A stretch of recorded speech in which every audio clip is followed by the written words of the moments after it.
et me dit que la parole est une épée. Quand elle pénètre, elle partage la main et l'esprit. Attriste l'homme et produit la repentance.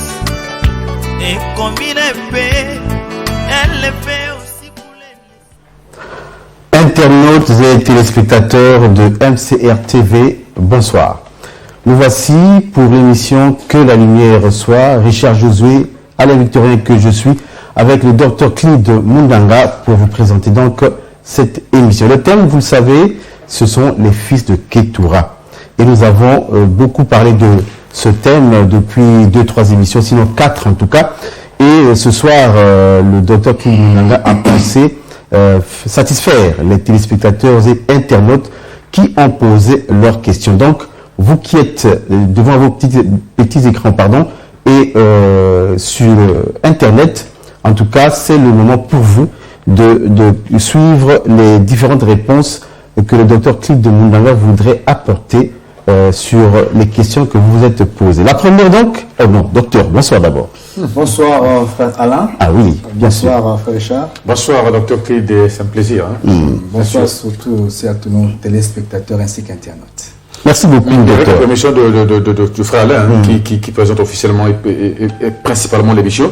Et je crois que pour les besoins de calendrier, tenant compte justement du deadline tel qu'imparti à la conférence prévue pour les vendredis 24 et samedi 25 septembre 2021. Donc nous sommes aujourd'hui mardi en direct des antennes de MCR TV depuis maintenant au Congo-Brazzaville.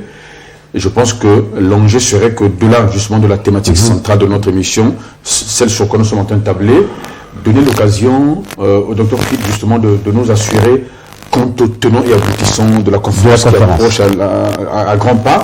Est-ce que, pour ainsi dire, est-ce que tout est prêt, docteur? Docteur, les minutes s'égrènent, le temps passe, nous sommes déjà prêts. En tout cas, de l'organisation dans tout son ensemble. L'organisation évolue très bien. Nous bénissons Dieu d'ailleurs de ce qu'il est en train de faire jusque-là. Il faut noter que la salle a déjà été calée. Demain, nous y serons en matinée pour les toutes dernières finitions, mise au point et consorts. Et en ce qui concerne la sensibilisation, jusque-là, nous ne cessons de mouiller le maillot au niveau de nos chaînes locales, radio. Le message radio, télévision, ainsi de suite, est saisi, la télévision est saisie, Internet est saisi, et sur le terrain aussi, je pense que les choses de la machine avancent. Et donc, nous voulons rappeler à tous ceux qui hésitent déjà de confirmer leur programme. Nous avons même une délégation de Brazza qui souhaite arriver rien que pour l'événement. C'est une très bonne chose, non? Très bonne chose. Très bonne chose. Donc, nous demandons à tous ceux qui manquent d'informations vraiment à ne pas manquer, parce que ce sera très très intéressant, surtout que le thème à développer sera un thème qui va recentrer dans son développement beaucoup de choses quant à l'enlèvement de l'Église. Quant à l'enlèvement de l'Église. Et nous rappelons donc le thème, c'est le mouvement des oiseaux à la sortie de l'arche. Merci beaucoup. On va donc, c'est en développant ça que l'Église ou l'assistance comprendra toute la pertinence et profondeur cachée derrière le sujet. Alors vous avez choisi la salle justement de Choco, nous l'avions dit la fois passée, l'amphithéâtre de Choco. Est-ce qu'on a une idée quand même de la capacité justement de réception de cette salle à cette date? La capacité à cette date est à 300 places assises. Ah quand même, donc ça veut dire que 300 places assises. Les gens peuvent encore réserver, peuvent encore réorganiser leur emploi de temps et leur agenda. Tout évidemment, le choix a été porté surtout pour les raisons de facilité et de localisation, parce que c'est au cœur de la ville, c'est juste derrière la direction départementale de la SNE, Vente-Noire. Donc c'est en plein cœur, comme a dit M. Richard. Aussi, il faut signaler que la salle est bien connue, très bien connue. Donc aussi bien des chrétiens que de tous les Pontonégrins, du moins pour ceux qui sont à Vente-Noire, parce que c'est une salle qui abrite beaucoup d'événements d'ordinaire. Évidemment, donc c'était aussi pour cet élément-là qu'on a pensé prendre ce cours pour faciliter tous ceux qui auraient des problèmes de retrouver une salle autre que celle qui est déjà bien connue. Voilà, donc c'est une expérience. Nous lançons une deuxième d'ailleurs. On a tenu quelques années passées. Et nous pensons, cette fois-ci, en ajouter plus. Ceux qui étaient là la dernière fois ont apprécié, mais là, je pense qu'ils vont davantage apprécier. Et puis les heures, il faut retenir que la conférence commence le vendredi. Donc ce vendredi, nous sommes au jour J-2. Ce vendredi, à partir de 14h, nous lançons avec la conférence jusqu'à 18h. Et le vendredi, on va débuter. Le samedi, c'est le samedi. Le samedi. Oui. Ensuite, nous débuterons à... Un peu plus tôt. Du fait du couvre-feu de samedi 20h. 13h jusqu'à 17h30. Voilà un peu les éléments. Mais pour tout contact, les numéros qui s'affichent au bas de vos postes sont les mêmes numéros qui gèrent l'organisation de ce grand événement. Et nous voulons surtout, par ici, dire à tous les invités, nous ne pourrons pas aller au-delà de la capacité de la salle. Être là tôt serait mieux. Mais c'est toujours bien d'être là temps, bien sûr. D'être là temps, et on a tenté de voir la possibilité de retransmettre le message à l'extérieur, mais ça ne sera pas possible. Donc tout ce que nous demandons aux amoureux de la parole, surtout qu'il y a des délégations qui viennent un peu de partout, d'être là tôt afin de réserver sa place. Ça sera très très important, plutôt que d'hésiter et d'arriver. Alors voilà, il y aurait peut-être plus de place, et nous signalons que il y aura à disposition un bouquin. Nous avons eu une conférence sur les 3 onctions de David, oui. Où nous avions étalé beaucoup de pensées, et l'assistance, donc les hommes de Dieu. La précédente conférence était sacerdotale. Donc on s'adressait directement aux hommes de Dieu, parce que ça parle de l'onction.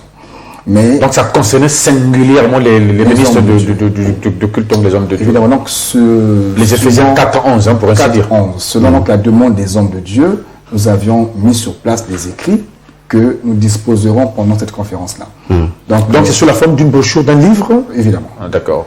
Et donc cette brochure sera disponible pendant l'événement. Aussi, la version visuelle de la dernière activité sera disponible. Il faut aussi ajouter que, en ce qui concerne cette activité, elle ne sera pas sacerdotale principalement. Cette conférence est ouverte. Nous parlons. Enfin, c'est pour le corps de Christ. C'est pour le corps de Christ. C'est pour et pas seulement pour les humains en général, puisque le corps de Christ, c'est pour ceux et celles qui sont déjà dans la maison. Évidemment. Mais ça intéresse aussi bien ceux de la maison que ceux de dehors. Tout le monde, en tout cas, cette conférence a pour particularité l'accent sur le salut. Vous savez que ça prend quand même l'allure d'une campagne d'évangélisation, Dr. Clide Mundanga? Oui, on peut dire, mais tout reste évangélique. Ça reste une conférence, mais nous touchons aussi le sens évangélique. Surtout qu'aujourd'hui, il y a beaucoup à faire. Il y a beaucoup à faire. Il y en a qui se croient déjà évangéliques, mais peut-être que les Écritures n'accompagnent pas cette position-là. Donc nous faisons un travail, en fait on fait, comme on dit, plusieurs travails, mais dans un travail. C'est vrai que ça ne sera pas... C'est pour éclairer quoi, on éclaire, et aussi on présente la cause du royaume. Donc le rendez-vous est pris pour vendredi et samedi, pour vous qui serez disponibles. Mais docteur, pour ceux qui sont des internautes, on ne peut pas penser...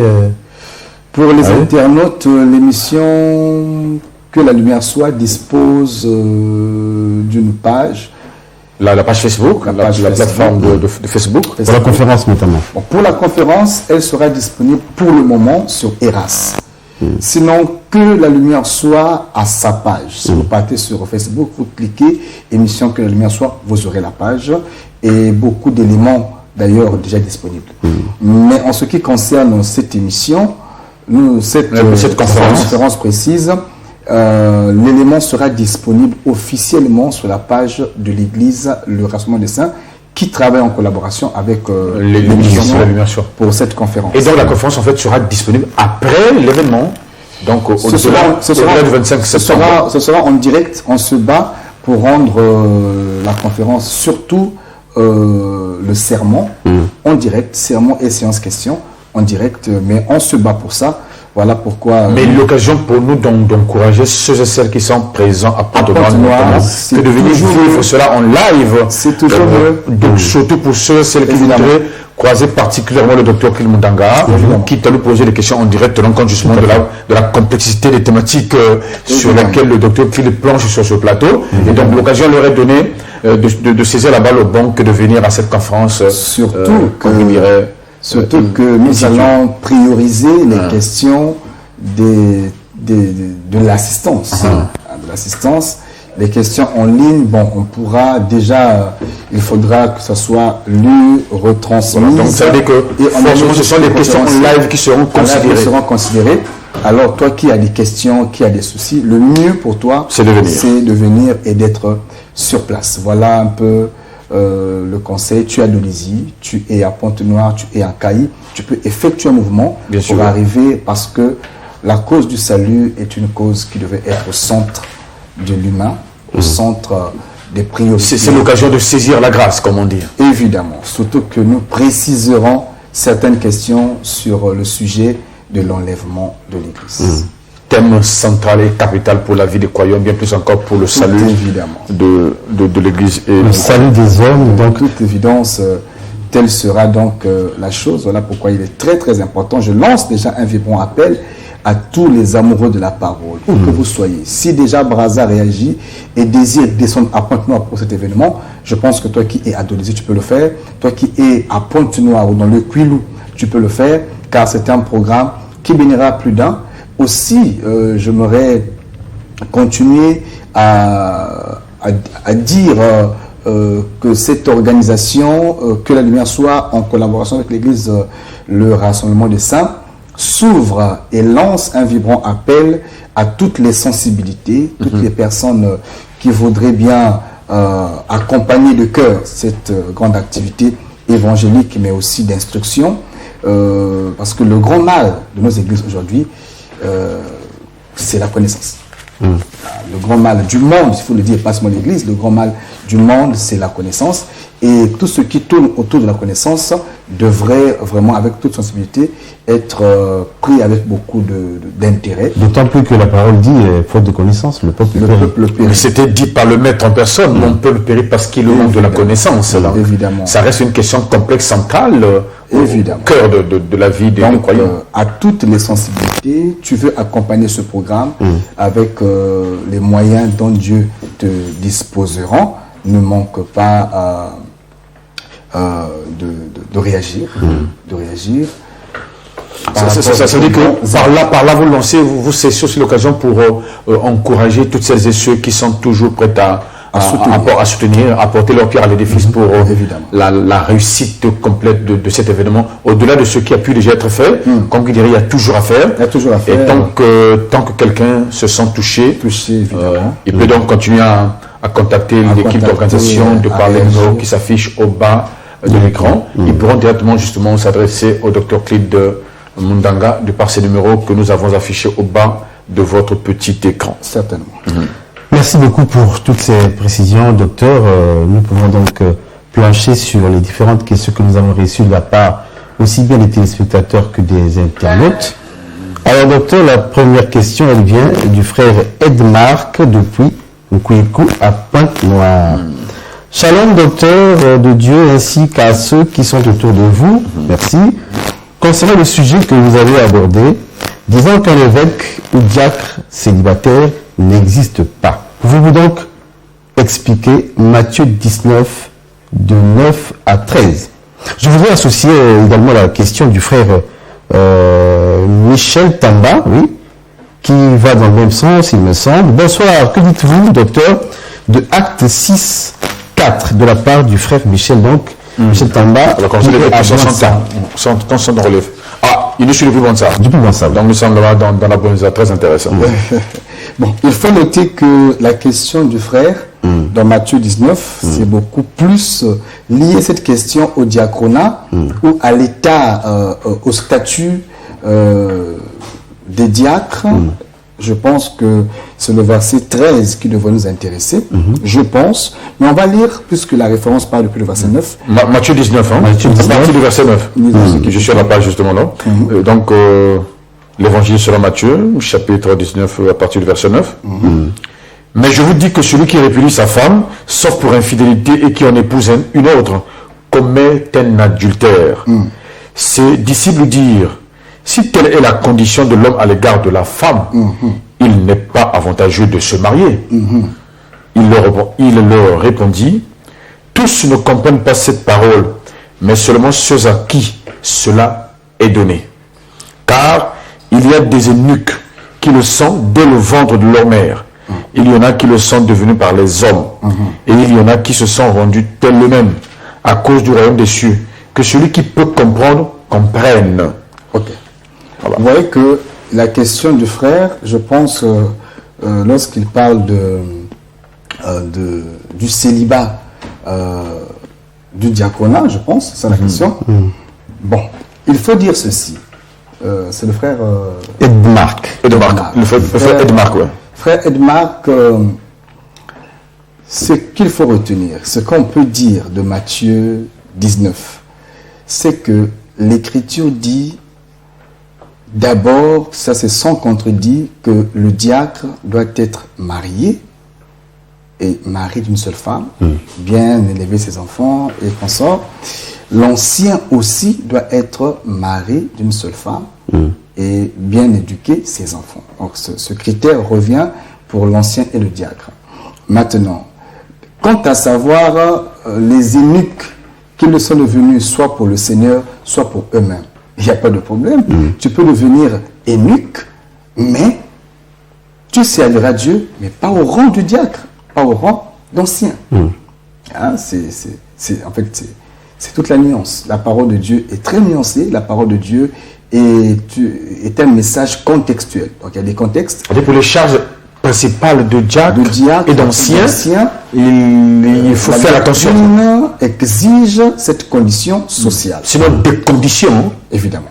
Maintenant, en ce qui concerne d'autres fonctions à l'Église, on n'a pas 10 mots. Donc tu peux être eunuque et être ministre de la parole. Il n'y a pas de problème. Voilà pourquoi nous disons qu'un homme de Dieu peut ne pas se marier. Le un ministre de Dieu. Donc celui qui est appelé selon le Seigneur. Marié, ce n'est pas une faute. C'est juste triste aujourd'hui qu'on mette le mariage comme un critère ministériel. Comme une obligation de la charge pastorale. Qu'est-ce que nous constatons? On laisse des diacres célibataires, mais on veut que tout pasteur soit marié. Alors c'est l'inverse. Ça, c'est prêcher le monde dans l'Église. Il n'y a pas un verset comme ça. Dans la parole de Dieu, j'ai entendu dire quelque part, c'est un homme d'église, mais qui tenait, à mon sens, des propos profanes. Il disait qu'un homme de Dieu qui n'est pas marié n'est pas sérieux. J'ai eu mal au cœur, mais je me suis demandé, mais qu'est-ce qui ne va pas? Pourquoi prendre des propos du monde et pour prêcher la parole de Dieu? Je me suis dit, si telle est la façon de penser, donc cet homme-là doit cesser d'être chrétien. Il doit peut-être aller dans l'islam et un peu ailleurs, parce que le maître que tous nous suivons n'a jamais été marié physiquement. Donc s'il ne pas être marié est preuve d'irresponsabilité, alors le tout premier irresponsable serait Jésus. Et mieux encore, le grand disciple, le choses qu'on ne comprend pas. Le grand apôtre auquel on se réfère tous, l'apôtre Paul, était tout sauf marié. Voilà, donc, et Paul n'était pas le seul non marié. Parmi les apôtres, il y avait des non mariés. Donc, quand vous voyez quelqu'un dire ça, je me demande, est-ce qu'il lit la Bible, ou est-ce qu'il prêche ses sentiments, ou ses penchants, ou ce que le monde l'enseigne? Ça, j'appelle ça les colocaines sauvages. J'appelle ça les concombres de l'Égypte. Donc, la Pâque ne doit pas se manger avec les concombres de l'Égypte, mais avec du pain sans levain. Ça, c'est très important. Donc, le mariage, pour recentrer, ça concerne, en fait, l'exigence du mariage concerne le diacre et l'ancien, d'après les Écritures. Pas le prédicateur. En général, parce que tout prédicateur n'est pas diacre. Tu peux être prédicateur, tu n'es pas diacre. Et tout ministre de la parole n'est pas soumis à cette exigence-là. Mais le diacre, particulièrement, et l'ancien, pour des raisons sociales, doivent être mariés. Et surtout mariés d'une seule femme. Il faut relever aussi l'équivoque, un point ici, c'est que lorsqu'on parle du diacre, il n'y a pas de problème. Lorsqu'on parle de l'ancien ou de l'évêque, il y a quand même une dimension à préciser. C'est qu'on peut être ancien Dans une église locale, la fonction est différente de celui qui est ancien d'une communauté. Et où se situe donc La nuance, c'est à quel niveau? La nuance est... On se perd un peu. Hein. L'apôtre Paul dit à Timothée, je t'ai établi, je t'ai envoyé Éphèse, envoyé pour établir des évêques ou encore des anciens dans chaque ville. Ou les anciens, dans chaque église locale avait un ancien. Il y avait des anciens dans chaque église locale. Cet ancien de l'église locale, ou les anciens établis pour les églises locales, ne sont pas forcément ministres de la parole. à l'église Les locale. anciens là, oui, dans l'église locale. Il est établi ancien dans l'église telle que le rassemblement des saints. Il n'est pas obligé, c'est bon, c'est pas obligé et il n'est pas forcé à être ministre. Mais ayant des compétences dont la vocation n'a pas encore été confirmée par le Seigneur, parce qu'on ne peut pas établir ministre un homme dont Dieu n'a pas confirmé et certifié. Alors, quand on n'a pas encore fait cette certification, mais la compétence est là, on peut faire travailler le frère. Et même l'établir au rang d'ancien. Il est ancien de l'Église. Donc, son influence ou son anciennat n'est que local. Ça concerne l'église locale où il évolue. On t'a dit que dans ces conditions, les conditions préalables de l'écriture doivent déjà être respectées. Évidemment. Selon ce que nous avons lu lors de la dernière Ça, émission. c'est principal. Voilà. Ça, c'est les... Au-delà du fait que l'on attende de voir la confirmation de son appel ministériel cette fois-là. Évidemment, ça c'est un décès du dénominateur commun. Il faut d'abord que le secrétaire soit... Voilà, c'est ça le dénominateur commun, bien sûr. Évidemment. Non. Quand nous parlons de ce diaconat à ce niveau-là, plutôt de cet ancien à ce niveau, il est ancien dans une église locale. Pas forcément dans le corps. Pas dans le corps. Pas dans la l'église communauté, locale. voilà. Pas dans la Donc, communauté. dans l'église de la base, par exemple, un frère avec les compétences peut être élevé au rang d'ancien. Il est ancien à la base. Il n'est pas ancien à Tchétché, il n'est pas ancien à Brazza, il n'est pas ancien au Congo. Il est ancien dans son église En fait, locale. si on comprend très bien, sachant, supposons qu'une mission évangélique a 2-3 représentations, voire 5, Évidemment. à Pointe-Noire, à Brazza, un peu ailleurs en France, par exemple. Évidemment. Si tu es ancien dans l'église locale, dans la même mission, mais au plan local de Pointe-Noire, Évidemment. notamment à la base, Évidemment. tu ne l'es pas forcément dans toutes les missions de cette communauté Évidemment. ou congrégation. Cet niveau de la responsabilité de l'ancien est local. Ce niveau-là est essentiellement le parent. C'est comme un diacre. C'est local. Ce n'est pas dans le corps, mais c'est local. C'est possible aussi que le visionnaire de la mission au plan mondial, par exemple, pour ceux des ministres de Dieu qui ont des missions mondiales, c'est possible qu'on élève un frère au rang d'ancien au plan Non, de la jamais. communauté. Ah, Là, ça serait intéressant pour nous de nuancer Là, cela. je vais arriver. Donc, le diacre est diacre dans une église locale. C'est une fonction locale. Diacre est ancien Tel que le rassemblement de saints basé à la base. à la base. Voilà. Dans la dimension que Établi à la base de Donc, Pointe-Noire. la première dimension de l'ancien ou l'anciennat est locale. Maintenant, ça évolue. Parce que l'ancien n'est pas ministre. Voilà pourquoi nous disons, un ancien ne peut pas diriger un ministre de la parole. C'est pas possible. Parce que le ministère est au-dessus de l'ancien. C'est clair, ça coule de source en fait. Et lorsque la communauté grandit, il y a des églises un peu partout, Dieu vous fait grâce, elles s'étendent, donc la communauté, et qu'il y a des ministres de Dieu à la tête de chaque église implantée. Donc de chaque église locale cette fois-là. Évidemment. Pour les raisons d'ordre, de coordination et de surveillance, Bien sûr. il faudrait qu'il y ait un aîné qui coordonne toute la communauté et qui coordonne tous les ministres établis. Là aussi, on aura donc besoin d'un ancien, mais pas au niveau de l'ancien local. Là, il devient un ancien dans toute la communauté. Pardon, mais une question. Et là, C'est ce que les Américains appellent, pour les anglophones, bishop. Et ils font la nuance. voilà, il faut. Évidemment. Et ils font la nuance entre le bishop and the overseer. Un overseer, c'est cet ancien qui exerce dans une parcelle bien définie. Mais le bishop, il n'a pas, parce qu'un ancien, c'est un surveillant. Il ne surveille pas une église locale, mais il surveille les églises. Donc des églises locales. Et cela doit être ministre impérativement. C'est-à-dire que s'il n'est pas ministre, Puisque sur, à la tête de chaque localité, de chaque église, Ce coordonnateur ou coordinateur soit d'abord et avant tout ministre. évidemment, l'ancien étant un surveillant et du peuple et de la doctrine, il surveille la conduite locale. première dimension. Mais lorsque l'Église a grandi, on aura besoin d'un surveillant sur la communauté.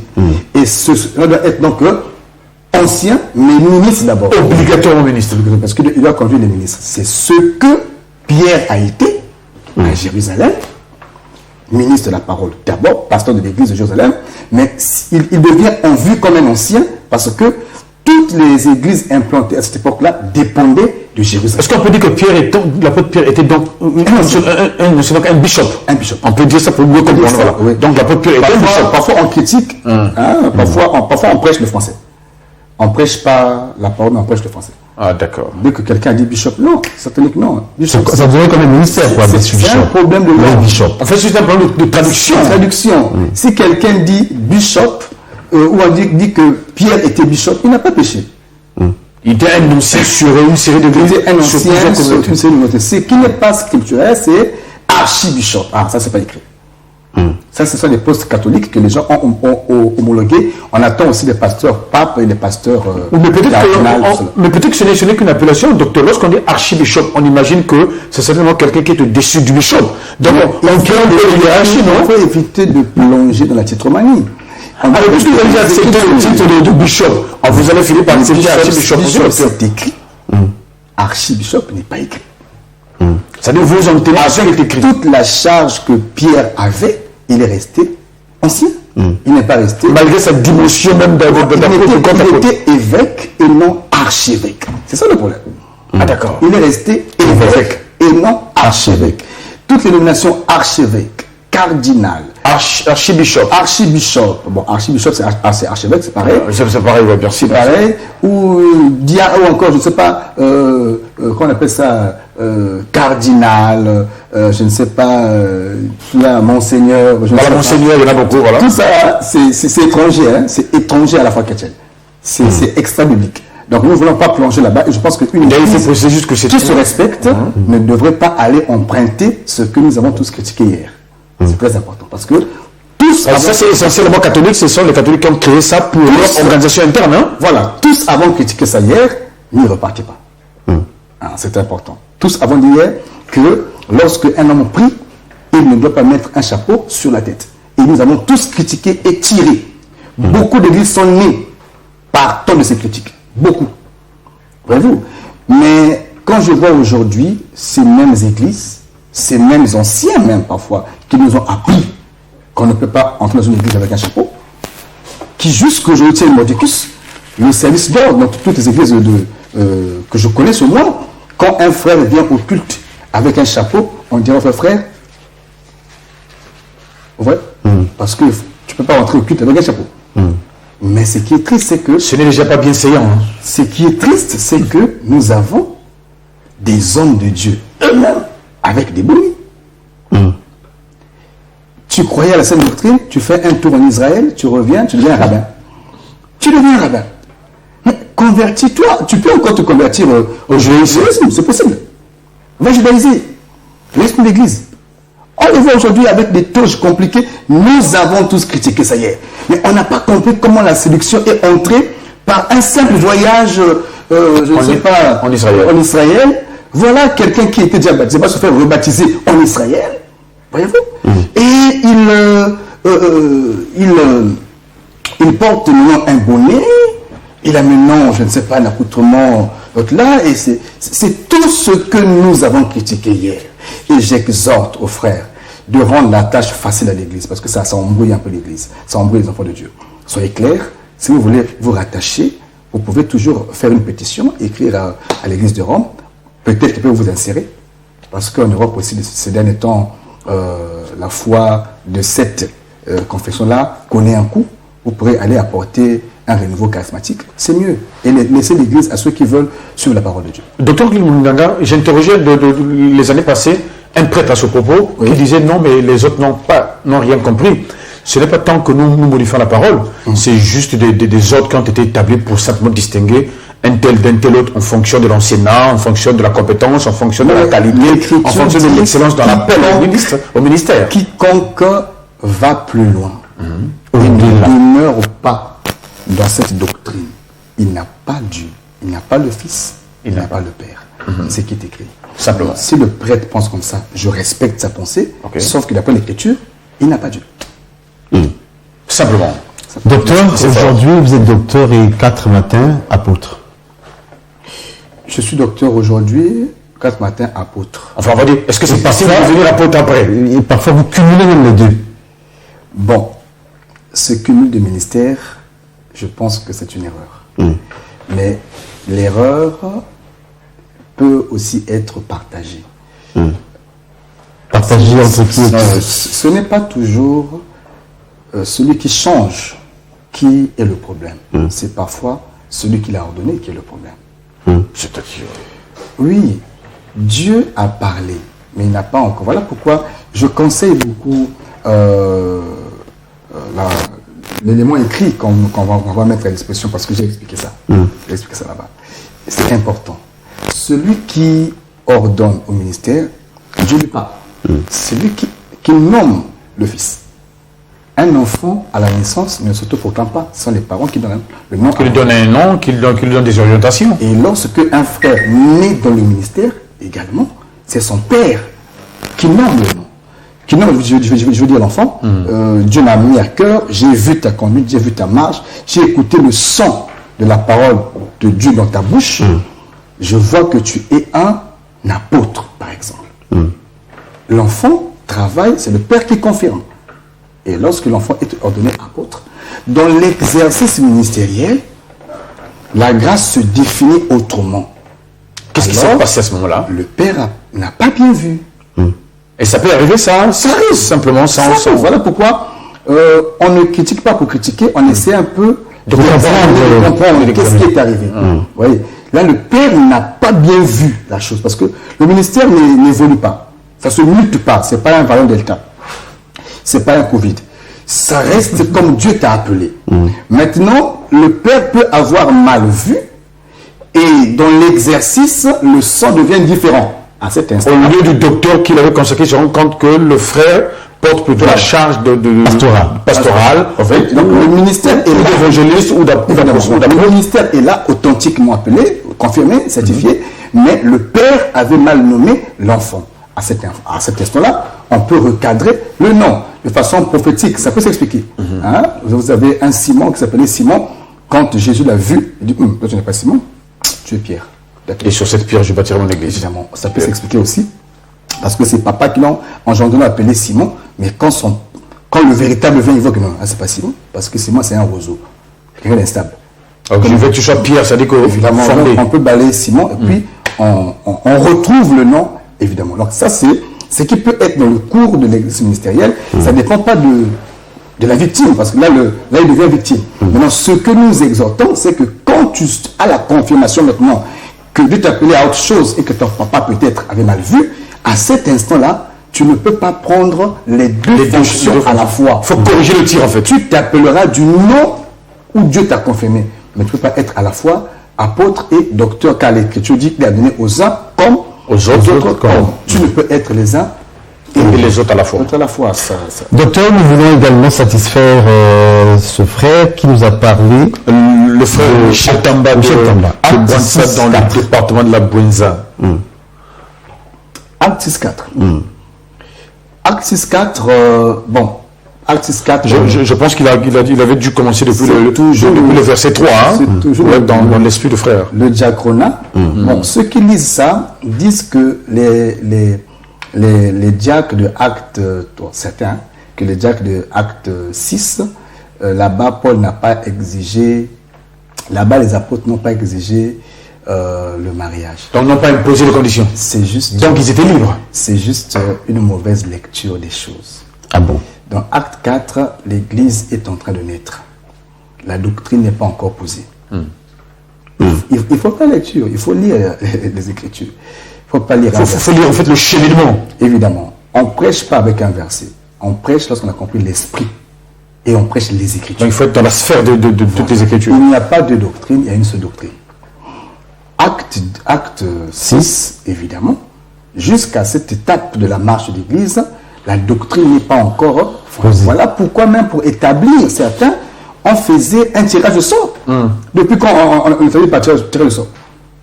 C'est les erreurs, on ne fait pas ça. On ne fait pas ça. On ne peut pas s'asseoir, non, on fera un tirage de sort où on dit au peuple, choisissez. Quel est ce diacre aujourd'hui qui est choisi par le peuple? Parce que Pierre a dit, cherchez parmi ceux du peuple qui répondent à certains critères pour qu'on leur établisse ce diacre. Mais oui, certains critères, il n'y avait pas. Ce n'était pas ça la doctrine, mais au début de l'Église, il y a eu cette marche. C'est-à-dire que, est-ce qu'on peut dire que on tâtonnait quand même au départ, hein? Bon, le mot sera trop fort. Je suis obligé. Le mot sera trop fort, on parlera d'une marche. Ça en a l'air, hein? On parlera d'une marche. Ça a tout l'air d'être un tâtonnement quand même, docteur. On parlera d'une marche, parce qu'au début de l'Église, par exemple, je prends un exemple, tous ceux qui venaient offrir déposaient tout aux pieds des apôtres. Carrément. Aux pieds des apôtres.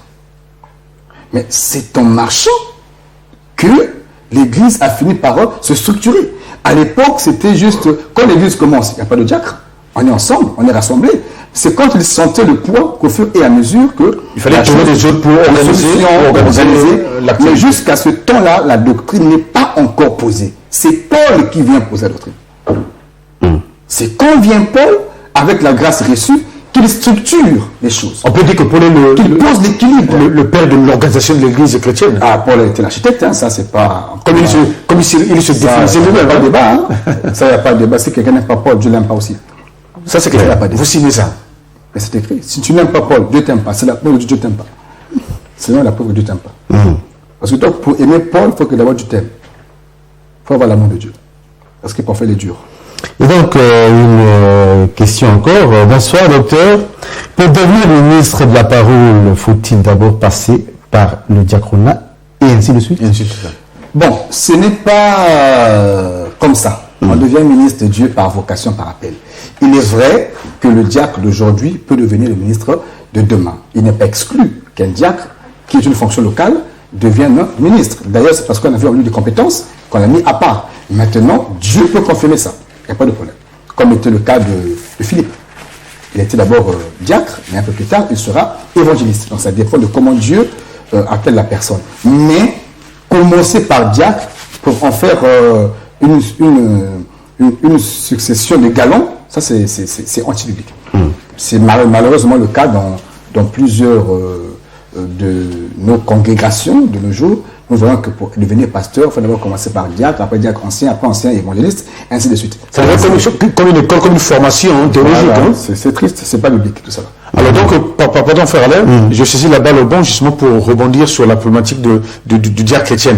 Parce que dans la rue, beaucoup de monde dit, mais frère Josué, ok, on est d'accord avec ce que le docteur Click disait la fois passée, mais qu'en est-il du diacre chrétien, le célébrissime diacre chrétien? Qui c'est? Le diacre chrétien dans la Bible, du temps des apôtres. Étienne. Voilà. Quelle était sa condition? Il était diacre. Célibataire. Vous avez dit que le diacre ne peut pas l'être sans être marié. L'écriture ne dit pas la condition sociale de Étienne. Donc ne disons pas qu'il soit marié ou non. Ne disons pas ça. Enfin, vous dites que personne ne sait quelle était la condition sociale du diacre chrétien. Que à la marche de l'Église, déjà, eux, ils sont établis comment? C'est le peuple qui leur propose. Vous voyez? Étienne aussi, c'est le peuple qui leur proposé? Mais Pierre l'a dit. Trouver des hommes qui ont été ça. Voyez-vous? Il fallait que le peuple valide aussi.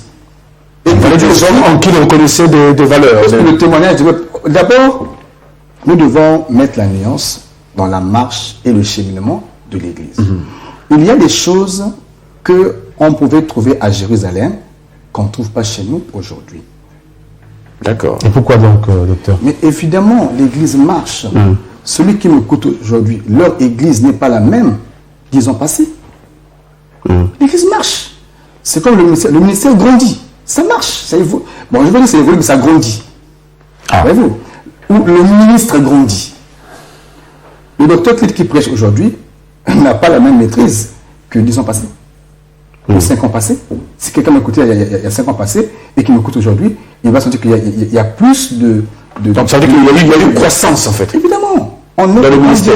On est pour grandir. L'Église était née et l'Église faisait sa marche. Il ne faut pas dire que quand l'Église était là, les apôtres priaient à 15h, on doit prier à 15h. Non, là c'est mal comprendre les Écritures. L'Église marchait, et dans la marche de l'Église, il y a eu cette inspiration du diaconat. C'est comme on va dire, comment on appelle, le ministre qui devait remplacer Judas. Ça a été un tirage au sort. Mais vous serez d'accord avec moi qu'aujourd'hui, pour que quelqu'un soit élu ministre, on ne fait pas de tirage au sort. Et d'ailleurs, on a bien constaté qu'au-delà du choix qui avait été porté sur ce tirage au sort, finalement, plus tard, le Seigneur lui-même a appelé pour le ministère, comme pour mieux le remplacer. Évidemment. Donc vous voyez que on ne blâme pas ça. Le Seigneur l'a permis, mais parce que c'était une bonne initiative de la marche de l'Église. Mais c'est là où je parle du tâtonnement, même si vous n'acceptez pas le terme tâtonnement, docteur. Mettons l'accent sur la doctrine. Elle est posée par le bien-aimé Paul. Et une fois que la doctrine est posée, on peut plus tenir compte de ce qui était non, Jacques avait fait ceci, Y, non. En fait, donc à partir de l'apôtre Paul, au début de l'Église, les apôtres ont prêché la circoncision physique. Et Paul leur a reproché plus tard. Physique. Disons que si tu n'es pas physiquement circoncis, tu n'as pas le salut. Ils ont prêché les viandes sacrifiées aux idoles. Pas mal, il y en a tant d'autres. C'était avant que Paul vienne corriger tout cela. Tant d'autres. C'est écrit.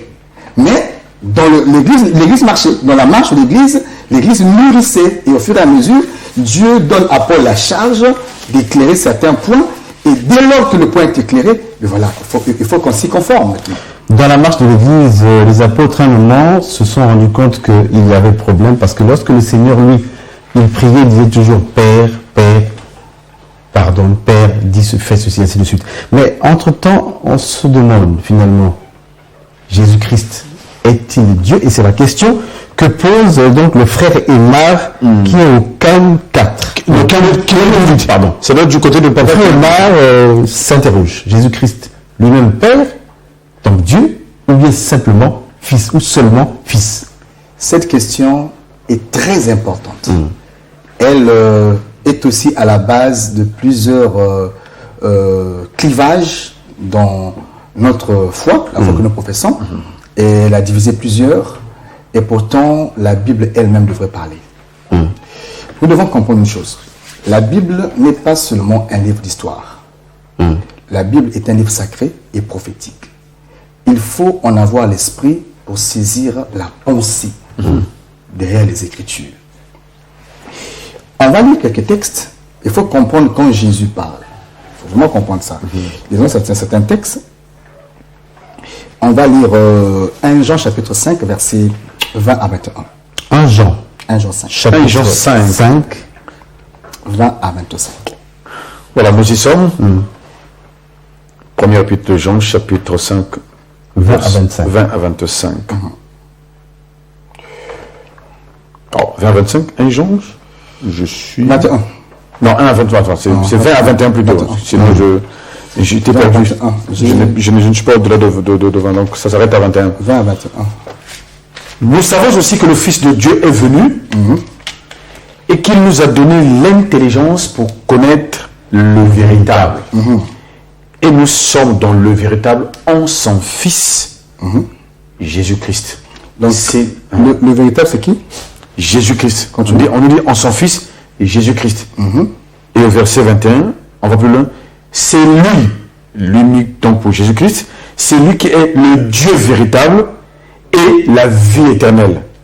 Petits enfants, gardez-vous des idoles. Vous voyez que, c'est pas dit Dr. Cliff, Jean a vécu avant moi.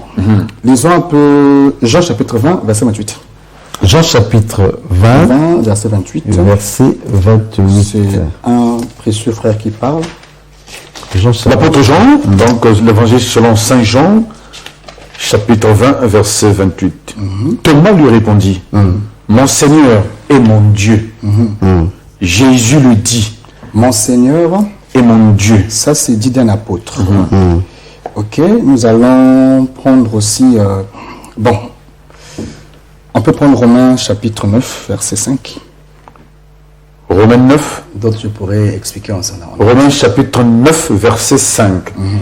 Et les promesses et les patriarches, et de qui est issu, selon la chair, le Christ qui est au-dessus de toutes choses, Dieu béni éternellement. Amen. Ok, le Christ, c'est le Dieu béni éternellement. Voilà pourquoi on a dit un jour à Jésus, nous avons appris que le Christ ne meurt pas. Mais comment toi tu dis que tu es Christ, tu dois mourir. Parce qu'il y a une dimension christique qu'il faut comprendre d'après les Écritures. Revenons un peu dans ce qui est écrit. Lorsque vous parcourez le livre d'Ésaïe, chapitre 9, l'Écriture dit « Un enfant nous est né, un fils nous est donné. » L'enfant naît, le fils en donne. Le fils ne naît pas. C'est l'enfant qui naît. Le fils est donné. Donc l'Écriture est que quand le fils est donné, ce fils-là, on l'appellera comment?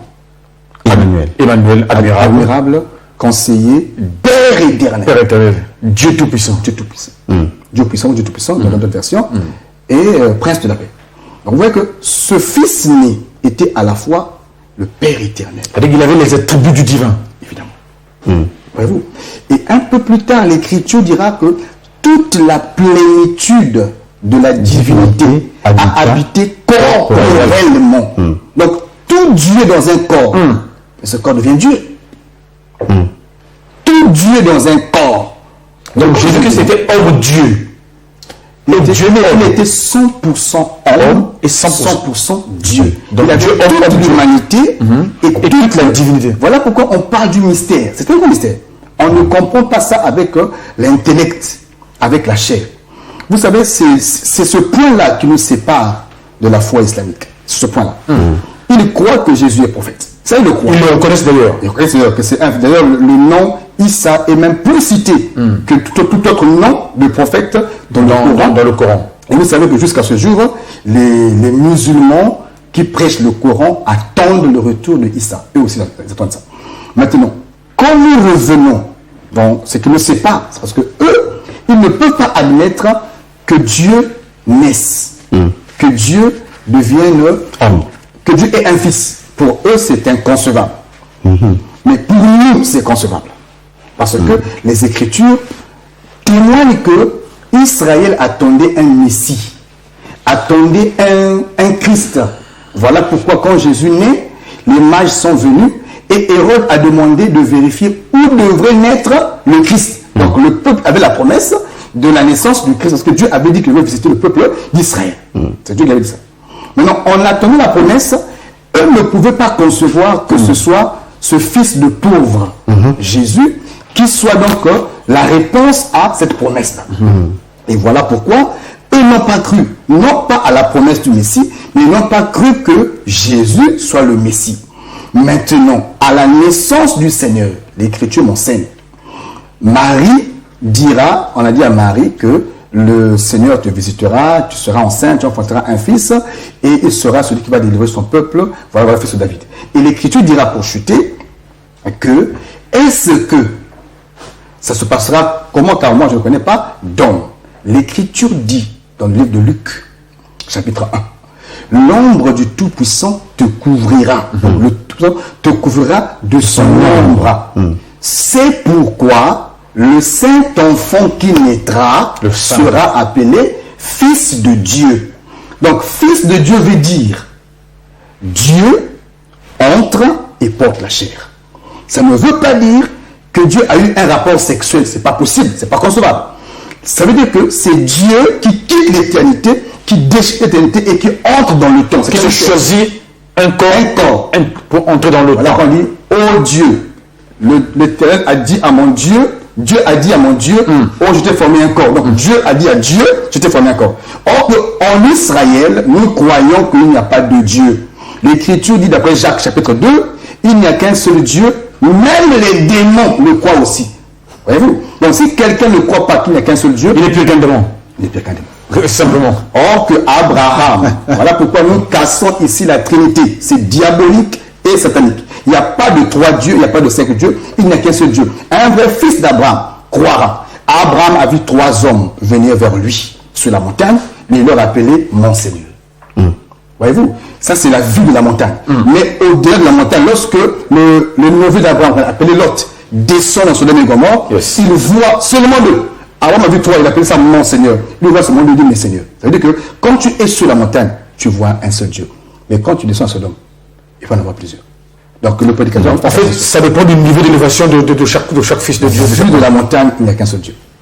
Maintenant, les sodomites, on peut supporter s'ils peuvent penser qu'il y a 2, 3, 4, 5, 6, 7. Mais voilà, pour bien chuter, on va donner l'occasion au docteur rapidement de reposer en quelques secondes la problématique sur la conquête de 24-25, puisque nous ne pouvons pas ne pas revenir sur la conférence quoi que nous soyons à la fin de cette présente émission. Je sais que vos questions sont nombreuses, mais le rendez-vous est pris, non pas pour le mardi prochain, mais pour ce vendredi. Vendredi 24 et samedi 25 septembre. Donc ce vendredi, la conférence commence à Pointe-Noire, à l'amphithéâtre de Suéco, de 14h00 à 18h. Pour un serment, voilà, on va expliquer le mouvement des oiseaux à la sortie de l'arche. Je signale déjà qu'on ne peut pas en parler sans toucher l'enlèvement de l'Église. Un message central et capital pour les saints et pour tout homme. Yes. D'ailleurs, alors nous disons que le vendredi et le samedi, c'est un seul rendez-vous et les heures sont bien connues, 14h jusqu'à 14h pour le vendredi et 13h pour le samedi.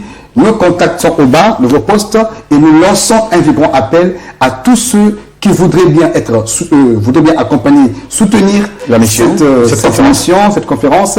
En tout cas, nos contacts sont là. Appelez-nous et nous serons très ravis de prendre vos contributions pour l'avancement de l'œuvre. Et je voudrais ajouter qu'ils ont l'occasion de venir écouter en live les réductions du docteur de Montagne. Merci. Avec toutes leurs questions possibles. Bien sûr. Toutes les questions seront posées. En tout cas, docteur, vous nous ferez ce plaisir de répondre à ces questions-là, car ils attendent impatiemment de vous voir évoluer à Suéco. Nous confirmons qu'il n'y a qu'un seul Dieu.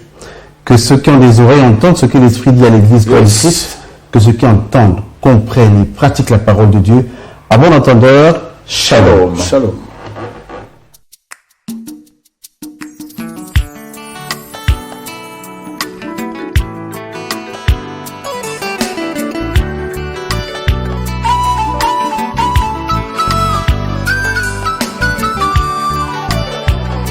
Ma Bible me dit que la parole est une épée.